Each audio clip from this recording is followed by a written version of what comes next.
Hello, leader. Welcome back to the Fierce Factor podcast. It's Kaylee here, and you are tuning in to episode 183. And I have a really special treat for you this week. I have a bonus episode. I'm replaying one of our most requested, most responded to, I shall say, podcast of 2023, Letting Go of Control.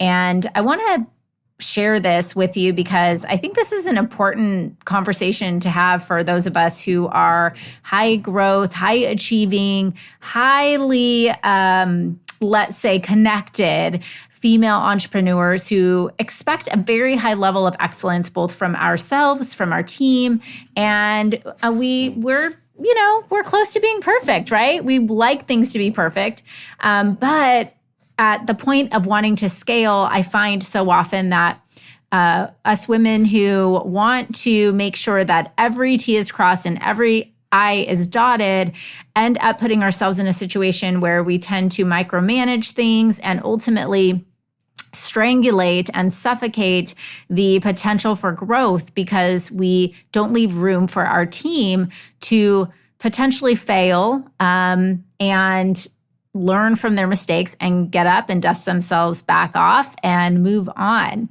And I talk a lot about scaling with sanity. And one of the most common obstacles to achieving this is stepping back and letting the business breathe and really come into its own. So often women I talk to, they're, in high control of their team, but they need to understand that not everything really can be controlled. Sometimes we don't even have control over the things that we think we do. And overbearing micromanagement can really constrict your employees and your business and ultimately you as a leader.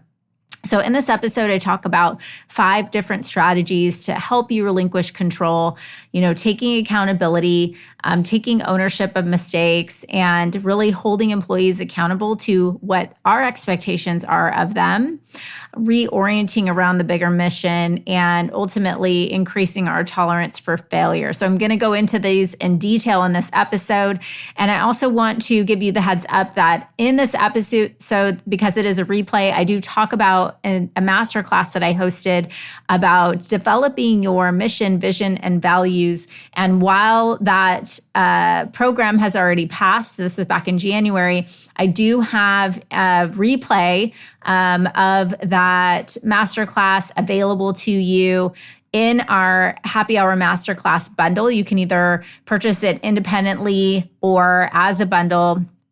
The masterclass bundle is really a great way to get some of our very most high value, to the point, practical learnings to help you identify a clear and impactful direction for your business, really learn to grow an enthusiastic and effective team, how to define and carry out a bigger mission than yourself, and ultimately develop a signature methodology that sets you apart from your competition. So if you're ready to make room for freedom and autonomy in your business, enjoy this episode number 193, Letting Go of Control.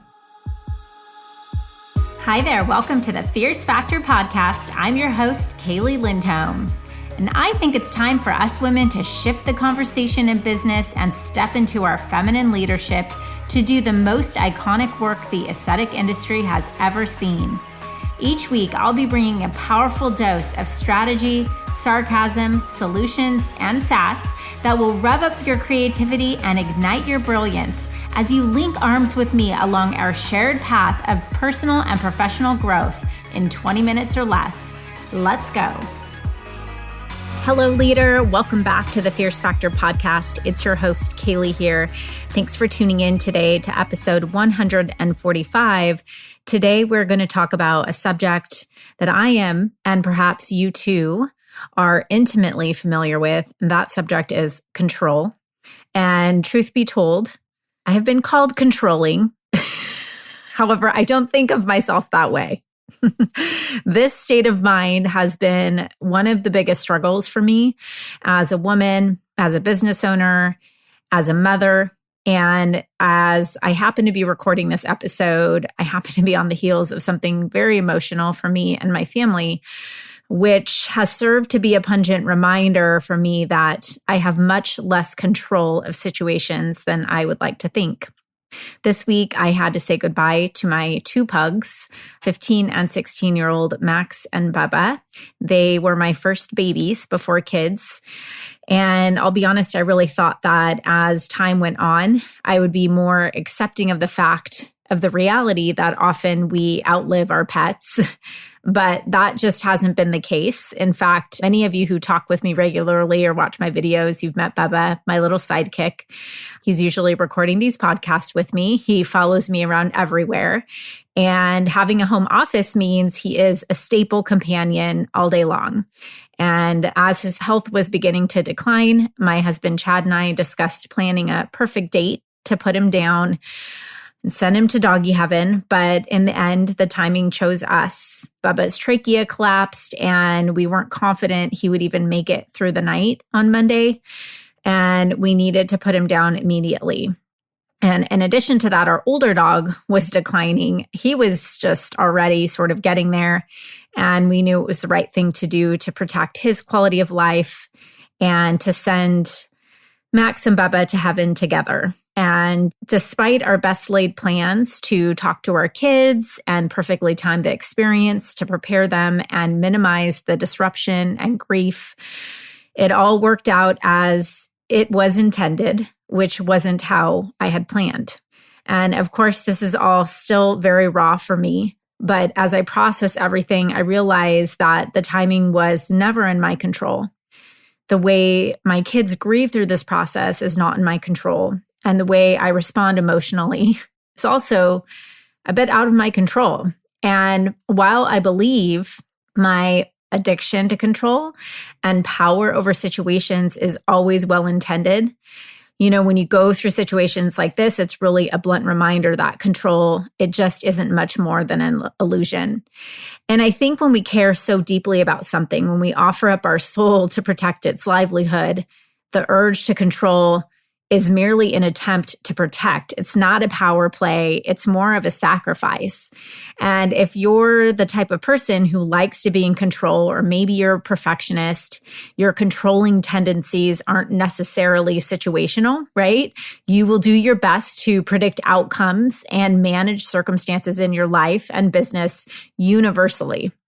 And in our business, we can be over-controlling and feel the need to micromanage things, and we'll do whatever it takes to sort of manage the outcomes of situations, even when it stresses us out or exhausts us. It's just what we do. And this week during our Academy Level 2 Mastermind call, our most advanced, our high growth business owners discussed one of the main challenges that's keeping them stuck as a community. And, really not, growth-wise, they're crushing it, right? It's more to the sense of being stuck in the business, working as operators in the business instead of transitioning to becoming that CEO who has the open space and time to think, play, plan, visualize, and work on the business. And the thing that they really came up with was that it's really all about letting go of control, hence the inspiration for this podcast. And I talk a lot about scaling with sanity and intention. And more often than not, the barrier to achieving this utopia isn't a lack of strategy, but instead the ability to let the business take a breath and develop its own soul. And women tell me that they're micromanagers, and I celebrate that. Right? And probably if you're one of them, you're like, what? No one's ever said micromanaging is a good thing. And it can and doesn't have to be. I get it. But number one, this is really the first step to overcoming it. Just the admitting of the fact that we are micromanagers, right? And two, I celebrate this because when I hear this, I really read between the lines. And what I hear is that they uphold a dangerously high standard of excellence for the client experience, results, safety, and satisfaction. And that commitment to excellence is what has made them successful. Done, period, end of story. These level 2 owners are all positioned to earn anywhere from $3 to $12 million this year with multiple providers. And so they're really looking to remove themselves from the equation so they can experience imaginative, creative, visionary space to develop assets that generate legacy wealth. The only way to grow at this level, you guys, is to scale the standard of excellence. So the natural instinct is to lead by example, show up, correct imperfections, overstep, jump in, redirect, and when push comes to shove, just get it handled on their own. And so by doing this, what they're really saying is, if I could just control these people, I could guarantee the results. Sound familiar? Here's the thing. When they were a small mom and pop situation that worked, but over controlling your multi-million-dollar operation will in fact lead to burnout, overwhelm, and overall apathy about the business. In fact, women use words with me like, I'm missing the ambition, or I've lost my passion, or I can't find the space for creativity. And the only place to tap back into the joys of their business are by reverting back to their first love, treating patients. Do you see the conundrum here? It's this push and pull to get out of the treatment room, but also relish in the joy and fulfillment that they once had. This is where the identity shift comes in. This is your confidence to scale. Instead, what we see is the opposite of visionary leadership. Over-controlling leaders who are creating a low morale, poor communication, a lack of innovation, and a lack of risk aversion. But leadership, on the other hand, is based on setting clear objectives, delegating authority, relinquishing control, and trusting staff. Leaders know when to exercise control and when to pull it back. With too much control, nothing happens. People sit around waiting for the next order. While sitting idle, the downtime that goes with starting and stopping work mounts up. So paradoxically, it's only by relinquishing control that leaders can ever achieve the kind of control that is the mark of great leaders. Think of Jesus or Gandhi or Martin Luther King Jr., who were all great leaders. They had control of virtually no one, yet their influence changed the course of history. And for aspiring leaders, there are a few strategies that we teach inside of our Pop Leadership Academy that help our clients stop focusing on control and instead figure out how to expand their influence. So today I want to share 5 strategies that can help you become a person of influence in your business and let go of constricting control once and for all. Strategy number 1 is to take accountability. There's always something you could be doing or you could have done to influence the outcome of a situation. I heard a recent complaint that an employee wasn't taking initiative. She was asked to complete a task, and instead of opening a line of communication or coming to her owner, who's our client, for support, she hit a roadblock and just let the project fester. I think it was something as simple as like ordering ice packs with logos. And our client asked her to do this and then had to follow up with her 3 days later, only to hear that there was a setback with the logo. So instead of looking for other companies or finding other solutions, she just stayed stagnant. Of course, it's natural to want to play the blame game, wonder why our employees aren't performing at their highest level, or feel frustrated that things slip through the cracks. But an influential leader thinks through how they could have prepared the employee with the task, results, or skills to better accomplish the assignment. So in our academy, we teach how to use delegation filters to assign projects to employees with measurable goals, milestones, and checkpoints. So taking ownership from the beginning to the end, this will be liberating because there won't be any room for excuses in the end. At the end of the day, results always point back to your leadership. Strategy number 2 is to hold employees accountable. Talk about an overlooked ninja tactic. I mean, I get it. We want people to feel included, excited, empowered, engaged. We want our employees to love their job. So we let things slide. We make the assumption that employees want nothing but autonomy and having structure will suffocate them. And so we see a corner was cut or someone didn't go above and beyond to implement a new system or skill. And we tell ourselves, well, I'll just wait until that happens again. And then it does. And then we're too busy to have the conversation. Then it happens a third time and we just blow up. And as an owner, we've been stewing over this issue for weeks, maybe going home and complaining to our husband about it, or with our girlfriend over a glass of wine, or just letting it fester, right? Yet we bring it up as like we're exploding on this employee, and this is the first time they're hearing about it. So do you see the disconnect here? Let's go back to the example of the ice packs. Let's say you asked them to order ice packs and an employee didn't follow through on an assigned task. What are you going to do about it? Do you just do it yourself, since that will only take 3 minutes? Or are you going to spend 10 minutes or 20 minutes having a meaningful conversation with them, helping them understand how you would like things done going forward and why? This 10-minute investment might save you 30 or 60 or 90 minutes on repeat down the road, whereas the I'll just do it myself approach only takes you back to the self-employed to-do list hamster wheel you desperately crave release from. Strategy number 3 is to reorient around your bigger mission. Oftentimes people don't do what we want because we've not invested the time to paint the bigger picture for them. This is what leadership is all about: enrolling others into your vision, inspiring them to invest their personal time and energy into accomplishing your goals, but for their own reasons. Remember that everyone is motivated by different factors. In my experience, our people want to succeed. They want a challenge. They want to do something significant. They're eager to help. They want to be a part of something, but no one has given them a compelling vision of a new reality for themselves. And if you consider yourself a leader, this is your job. And if you don't have a clear mission declaration and vision to articulate to your team, that's a problem. And by the way, if you don't, you need to jump into my upcoming masterclass, which I'll talk about at the end of this episode on February 1st, and get that dialed in.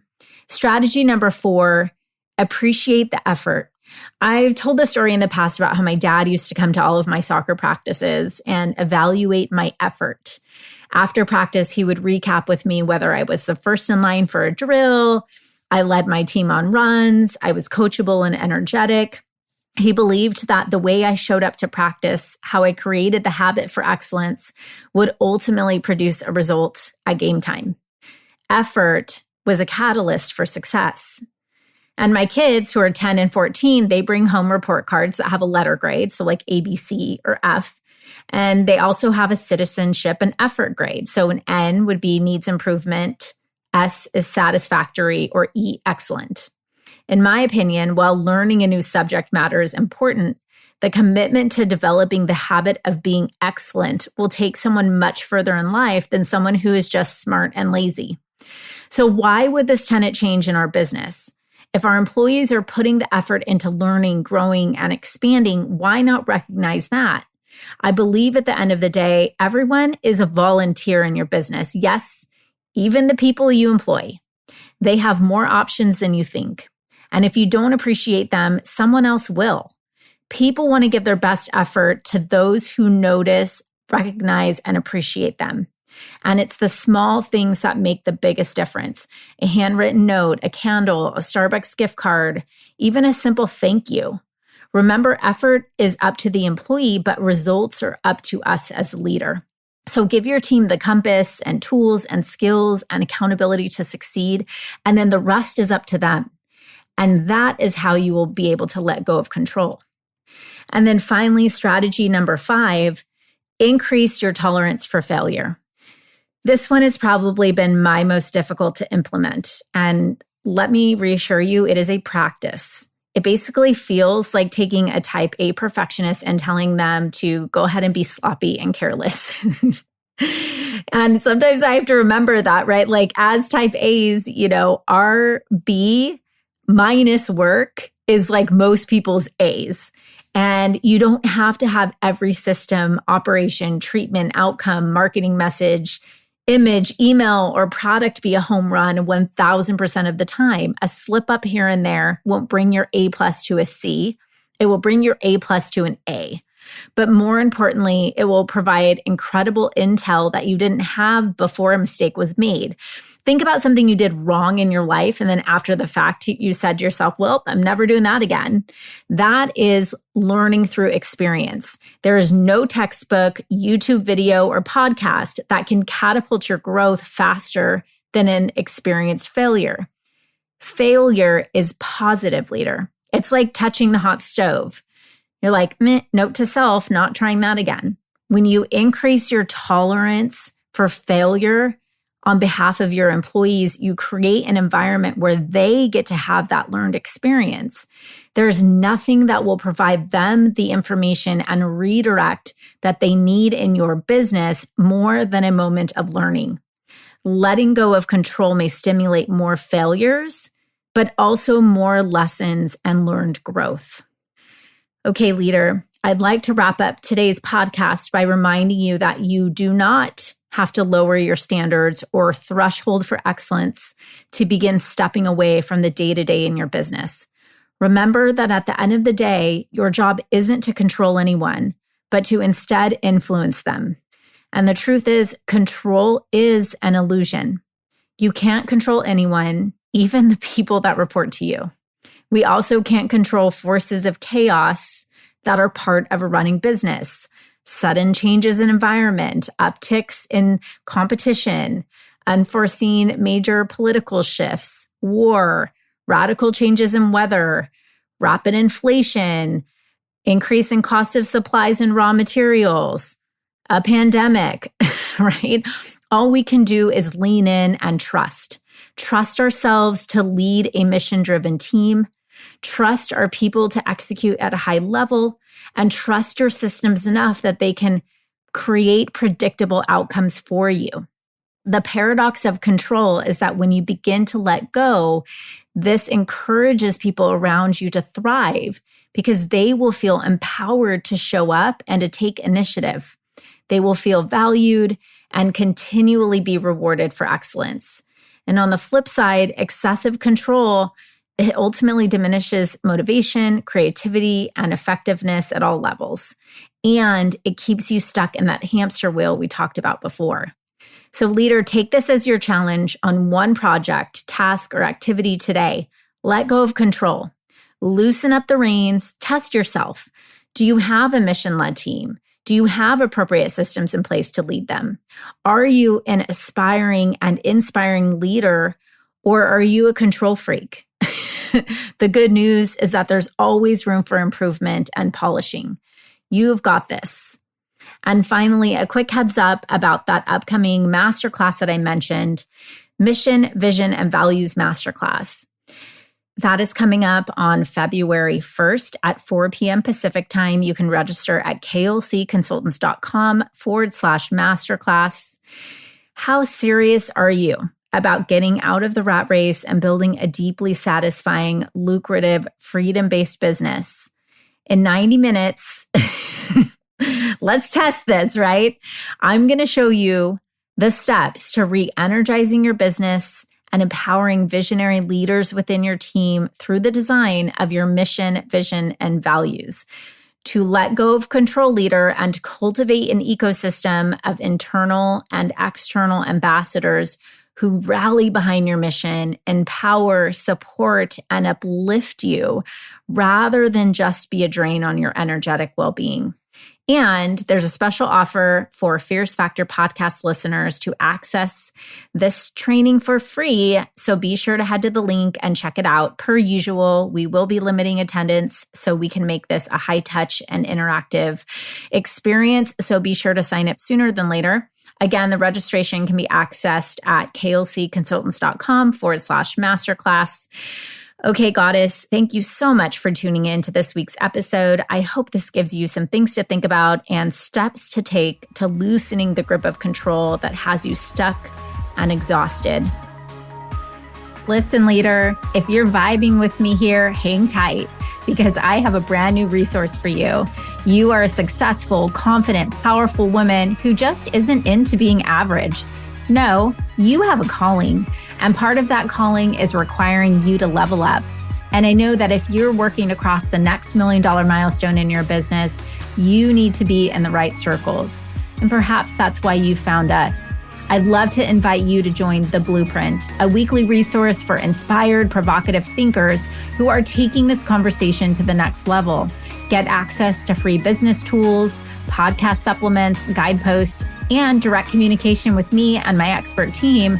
And of course, a masterfully curated circle of women making big moves and disrupting the status quo in aesthetics and wellness.